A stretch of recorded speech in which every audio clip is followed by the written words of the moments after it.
नमस्कार दोस्तों, स्वागत है आपका आज के इन्फॉर्मेशन वाले वीडियो में।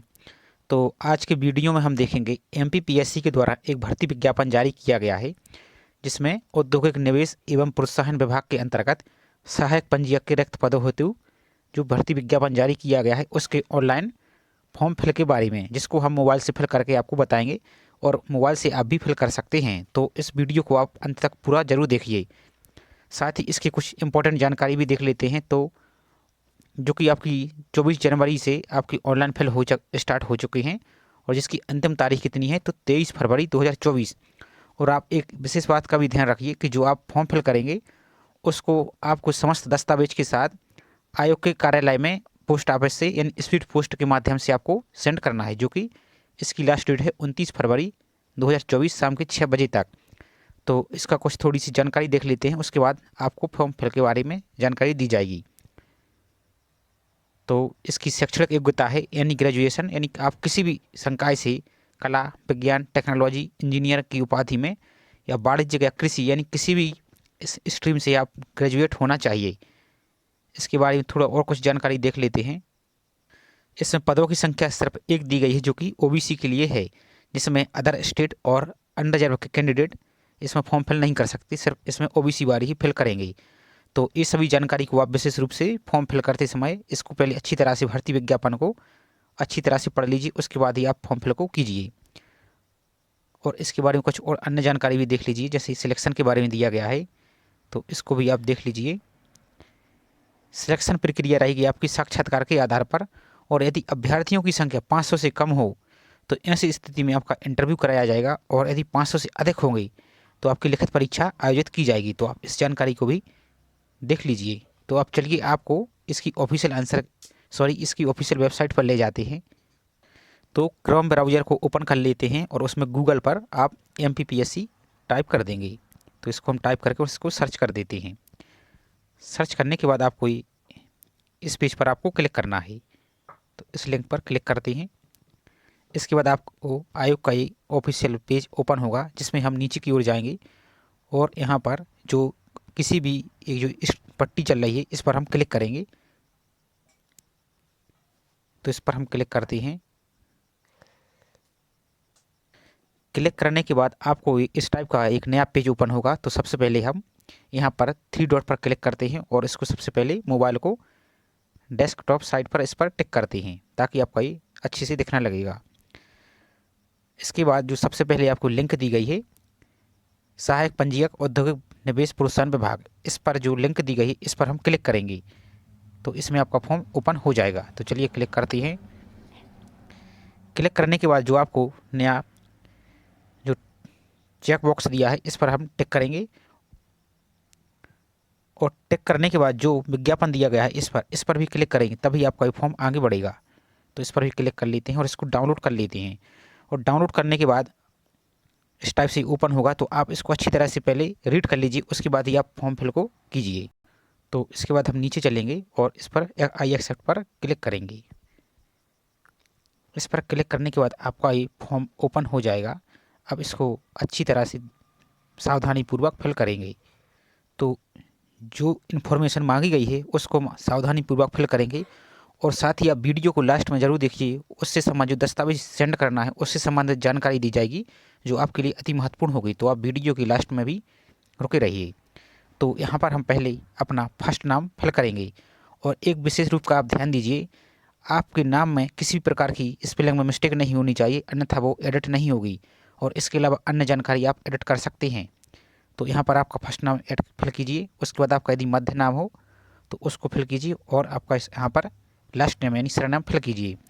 इसके बाद आप यदि मेल या फीमेल हैं तो आप उस पर भी क्लिक कर दीजिए।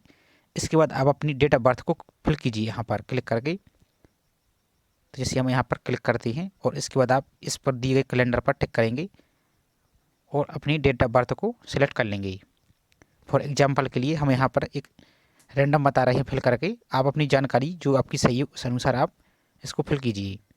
जैसे हमें 1 मार्च 1997 करते हैं। इसके बाद आप अपने फादर्स का नाम यहाँ पर फिल कीजिए। इसके बाद मदर्स का नाम फिल कीजिए। इसके बाद नेक्स्ट स्क्रॉल करते हैं। आप यदि विवाहित हैं तो आप इस पर टिक कीजिए। यदि नहीं है तो नो पर टिक कीजिए। इसके बाद आप नीचे की ओर जाएंगे तो आप मध्य प्रदेश के निवासी हैं तो ओबीसी ही मांगा है तो आप यहाँ पर एस पर टिक करेंगे, इस पर टिक करेंगे। इसके बाद आप क्रीमी लेयर के अंतर्गत आते हैं तो यस करेंगे, नहीं तो नो पर टिक करेंगे। अब यहाँ पर अपनी कैटेगरी को भी ओबीसी पर टिक करेंगे। इसके बाद आप नो पर फिल कीजिए। अब यहाँ पर आप अपनी कास्ट का नाम फिल कीजिए, जो आपकी कास्ट है। इसके बाद आप अपने जो एसडीएम के द्वारा जाति प्रमाण पत्र जारी किया गया है उसका नाम लिखेंगे। तो यहाँ पर आप इसको फिल करेंगे इस टाइप से, एसडीएम और जहाँ का भी, जैसे हमारा क्या है सागर, इस टाइप से हम एग्जाम्पल के लिए बता रहे हैं। तो यहाँ पर आप फिल कर देंगे। और जो जारी प्रपत्र जिले है, जैसे फॉर एग्जाम्पल के लिए आपको बताया जा रहा है, तो अब अपने जिले को सिलेक्ट कर लेंगे यहाँ से। इसके बाद जो आपका प्रमाण पत्र है, सर्टिफिकेट नंबर है जो आपकी आरएस से इस टाइप से आपका चालू होता है, इस टाइप से आपका ये चालू होता है। और जो भी इसको आप यहाँ पर फिल करेंगे, यहाँ पर इसको फिल कीजिए। उसके बाद जो आपकी जिस तारीख को आपको सर्टिफिकेट जारी हुआ है उसकी आप यहाँ पर डेट फिल करेंगे, यहाँ से ऐसे इस प्रकार से क्लिक करके। उसके बाद नेक्स्ट चलेंगे। तो यदि आप दिव्यांग हैं तो यस करेंगे, नहीं तो नो पर टिक करेंगे, इस पर भी नो टिक करेंगे। अब इसके बाद अब नीचे चलेंगे। यदि दिव्यांग नहीं है तो आपकी ये सब जानकारी ऑटोमेटिक फिल हो जाएगी नो करने के बाद। इसके बाद नेक्स्ट ऑप्शन पर इन सब पर आप नो पर टिक कर दीजिए। इस पर हम नो पर टिक करते हैं, इस प्रकार से अब भी कर दीजिए। इसके बाद अब नेक्स्ट जानकारी देखिए, आपका रोजगार पंजीयन यहाँ पर आपको फिल करना होगा। तो इस एस पर आप क्लिक करेंगे और यहाँ पर आप अपने रोजगार पंजीयन को फिल कर लीजिए। और यदि आपने रोजगार पंजीयन अभी तक नहीं किया है तो उसको पहले कर लीजिए। उसके बाद आप यहाँ पर इसको इस रोजगार पंजीयन क्रमांक को यहाँ पर फिल कीजिए। उसके बाद जो आपका रोजगार पंजीयन जारी करने वाला जिला है तो आप वहाँ से इसको सिलेक्ट कर लीजिए। उसके बाद जो रोजगार पंजीयन की डेट है आप उसको यहाँ पर क्लिक करके उसको भी फिल कर लीजिए। इस टाइप से आप इस पर एंटर करके इसको फिल कर लीजिए। इसके बाद नेक्स्ट, यदि आप भूतपूर्व सैनिक हैं तो यस कीजिए, नहीं तो नो पर टिक कीजिए। इसके बाद आप नेक्स्ट चलिए। नेक्स्ट इन्फॉर्मेशन है, क्या अभ्यर्थी मध्य प्रदेश शासन अनुसूचित जाति जनजाति पिछड़ा वर्ग कल्याण विभाग अंतर्जातीय विवाह योजना के अंतर्गत पुरस्कृत है? यदि है तो इस पर टिक कीजिए, नहीं तो नो पर टिक कीजिए। तो हम नो पर टिक करते हैं। और क्या अभ्यर्थी विक्रम अवार्ड से सम्मानित खिलाड़ी है? तो है तो यस कीजिए, नहीं तो नो पर टिक कीजिए। इसके बाद आप अपनी शैक्षणिक विवरण को फिल कीजिए। तो यहाँ पर जैसे आपका हाई स्कूल, तो यहाँ पर आप हाई स्कूल फिल कीजिए इस टाइप से।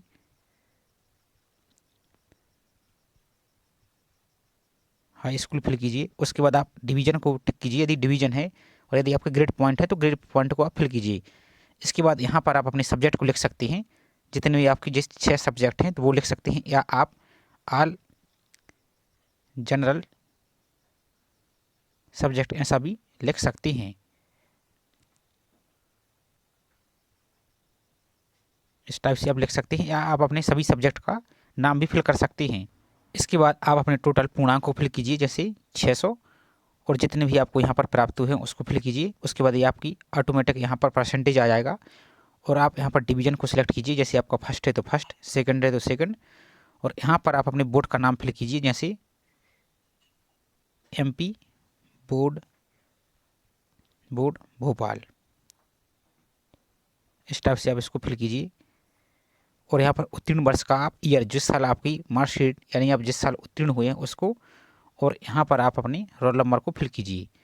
इसी प्रकार से आप हायर सेकेंडरी को भी फिल कीजिए। यहाँ पर हायर सेकेंडरी, यहाँ पर डिवीज़न पर, यहाँ पर आपके सब्जेक्ट, चाहे आप आर्ट से हो तो आर्ट के सब्जेक्ट, साइंस से हो तो आप साइंस के, या कॉमर्स किसी भी स्ट्रीम के हो तो आप उसको फिल कीजिए। यहाँ पर टोटल पूर्णांक, यहाँ पर प्राप्तांक प्रतिशत, और आपकी डिवीज़न, फर्स्ट है तो फर्स्ट, सेकंड है या थर्ड जो भी आपकी हो। इसके बाद आप अपने बोर्ड का नाम फिल कीजिए इसी प्रकार से। इसके बाद उत्तीर्ण वर्ष पर, इसके बाद आपका रोल नंबर। अब नेक्स्ट चलिए, नेक्स्ट जानकारी स्नातक, तो इस पर आप टिक कीजिए जो भी आपका हो। जैसे हमारा है आपका agriculture, art, BE, BTech, commerce या साइंस, आप जो भी हो, जैसे आप आर्ट से हैं तो इस पर आप बीए फिल करेंगे।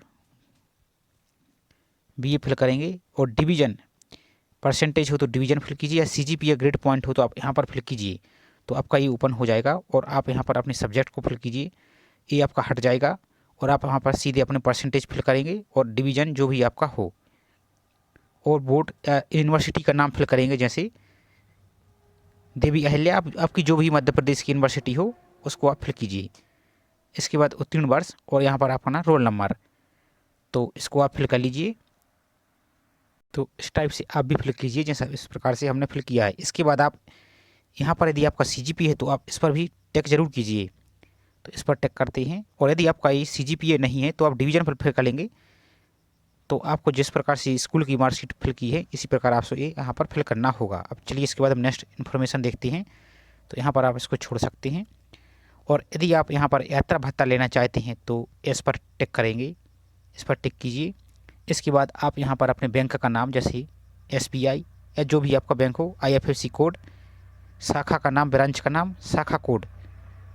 इसके बाद आप अपने खाता धारक यानी अपना नाम फिल करेंगे और यहाँ पर अकाउंट नंबर, और यहाँ पर आप फ़ोटो कापी जो आपकी पासबुक है उसकी फ़ोटो लेकर आप यहाँ पर उसको अपलोड करेंगे। और आप ध्यान रखिए कि जो फ़ोटो है आपकी 200 KB से अधिक नहीं होनी चाहिए। तो आपको वीडियो के लास्ट में आपको फ़ोटो की जो साइज़ है उसको भी रिसाइज करना भी बताया जाएगा, तो आप उसको लास्ट में देख सकते हैं। अब इसके बाद नेक्स्ट देखिए। और यदि आप यात्रा भत्ता नहीं लेना चाहते, नो पर टिक करेंगे, तो आपको अपलोड करने की आवश्यकता नहीं है। इसके बाद आप अपने यहाँ पर स्टेट का नाम, ज़िला, पूरा पता, पिन कोड और लैंडमार्क, और साथ ही यदि आपका वर्तमान पता और करंट एड्रेस और स्थायी पता सेम है तो उस पर आप टिक करेंगे। इसके बाद आप अपने यहाँ पर आप अपने फ़ोटो को अपलोड करेंगे और यहाँ पर आप अपने सिग्नेचर को अपलोड करेंगे। और सिग्नेचर फ़ोटो के लिए आप विशेष रूप से ध्यान दीजिए कि आपकी न्यूनतम फ़ोटो की साइज़ 20 KB और अधिकतम 100 KB की बीच में हो। और इसी प्रकार आपके सिग्नेचर में न्यूनतम 10 KB और अधिकतम 100 KB की होनी चाहिए। अब चलिए तो हम इसको अपलोड कर लेते हैं। उसके बाद आप नेक्स्ट यहाँ पर आप अपने मोबाइल नंबर को फिल कीजिए, और ध्यान रखिए कि मोबाइल नंबर आपका सही होना चाहिए। यदि आप किसी भी प्रकार की मिस्टेक हो जाती है फॉर्म में तो आप एडिट करेंगे, तो आपका जो रजिस्टर्ड मोबाइल नंबर उस पर OTP प्राप्त होगा, और OTP फिल करने के बाद ही आपका फॉर्म एडिट होगा। तो आप यहाँ पर विशेष रूप से ध्यान दीजिए, और साथ में यहाँ पर आप अपने ईमेल को फिल कीजिए। फिल करने के बाद आप यहाँ पर इस पर टिक करेंगे, और यहाँ पर जिस प्रकार से आपके कैप्चा शो हो रहा है तो इसको सॉल्व करके और नेक्स्ट पर इस पर आप नेक्स्ट पर क्लिक करेंगे। तो चलिए हम इसको फिल कर लेते हैं, आप भी अपने फॉर्म को फिल कर लीजिए। नेक्स्ट पर क्लिक करने के बाद आपका नेक्स्ट इन्फॉर्मेशन पूरी जानकारी आपकी शो होने लगेगी। उसके बाद आप सबसे नीचे की ओर आएंगे तो आपको यहाँ पर पेमेंट करने के लिए ऑप्शन दिखेगा, तो प्रोसीड टू पेमेंट आप यहाँ पर इस पर क्लिक करेंगे। तो इस पर हम क्लिक करते हैं। तो क्लिक करने के बाद आप यहाँ पर अपने फॉर्म की फीस को लिए आप नेट बैंकिंग, डेबिट कार्ड या क्रेडिट कार्ड, UPI या वॉलेट से भी पेमेंट कर सकते हैं। तो इसके लिए हम कर रहे हैं UPI से। इस पर हम UPI पर क्लिक करेंगे और Paytm पर क्लिक करेंगे।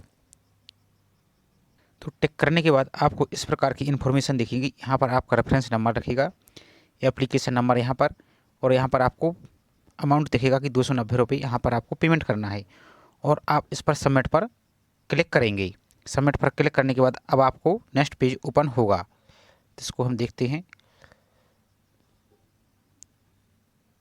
तो नेक्स्ट पर क्लिक करने के बाद अब आपको यहाँ पर एक QR कोड दिखेगा, या आप इसको नीचे की ओर स्क्रॉल करते जाएंगे तो आपको UPI का ऑप्शन दिखेगा, तो इस पर आप क्लिक करेंगे। तो इस पर हम क्लिक करते हैं। क्लिक करने के बाद अब आपकी फ़ोनपे या Paytm या UPI कोई भी आप वॉलेट चला रहे हो तो वहाँ पर आपको UPI ID फिल करेंगे, और वेरीफाई पर क्या तो आप यहाँ पर फिल कीजिए या यहाँ पर फिल कीजिए और वेरीफाई पर क्लिक कीजिए। इसके बाद आपके और यहाँ पर आप प्रोसीड पर क्लिक करेंगे, तो आपकी जो वॉलेट है फ़ोनपे या UPI या Paytm, तो उस पर मैसेज आएगा, तो आप वहाँ पर इसको पेमेंट कर देंगे। तो उसके बाद आपकी फ़ीस पेमेंट हो जाएगी। अब फॉर्म की फ़ीस पेमेंट करने के बाद अब आप यहाँ पर MPPSC के इस होम पेज पर आ जाएंगे, और उसको प्रिंट करने के लिए डुप्लीकेट रिसिप्ट या व्यू एप्लीकेशन स्टेट इस पर आप क्लिक करेंगे। तो क्लिक करने के बाद अब आपको यहाँ पर एक प्रकार का ये नया पेज ओपन होगा। तो यहाँ पर आपको जो एप्लीकेशन नंबर प्राप्त हुआ है उसको फिल करेंगे, और यहाँ पर आप अपनी डेट ऑफ बर्थ को फिल करेंगे और यहाँ पर जो कैप्चा शो हो रहा है इसको सॉल्व करके यहाँ पर इसको फिल करेंगे और लॉग इन पर क्लिक करेंगे तो आपका फॉर्म ओपन हो जाएगा। उसको आप अपने मोबाइल में PDF में सेव कर सकते हैं और उसको प्रिंट निकाल के अब आपको आयोग के लिए भी सेंड करना है, तो उसको भी आप देख लीजिए। तो सबसे पहले आप इसकी एडवर्टाइजमेंट को देख लीजिए, उसमें ही इसकी इन्फॉर्मेशन दी गई है, तो इसको हम पहले डाउनलोड कर लेते हैं। वीडियो थोड़ा सा लंबा हो सकता है तो कृपया धैर्य के साथ आप इसको देखिए ताकि आपको सभी जानकारी अच्छी तरह से आपको मिल सके। तो इसको आप पूरा पढ़ लीजिए। इसके बाद हम इसको नीचे की ओर चलते हैं तो इसमें कुछ इन्फॉर्मेशन दी गई है, तो इसको आप रीड कर लीजिए। उसके बाद आपको नेक्स्ट पेज पर आपको बताया जाएगा। तो आप यहाँ पर जो जानकारी दी गई है इसको आप अच्छी तरह से देख लीजिए, इसमें आपको क्या क्या जानकारी लगनी है। जैसे आपके व्यक्तिगत विवरण, उपस्थिति पत्रक, अनुप्रमाण पत्र और जो भी जानकारी दी गई है इसको आप अच्छी तरह से रीड कीजिए। इसको हम देख लेते हैं। समस्त स्नातक वर्षों की अंक सूची, हाई स्कूल, हायर सेकेंडरी और जो भी इम्पोर्टेंट दी गई आप इनको पूरा पढ़ लीजिए।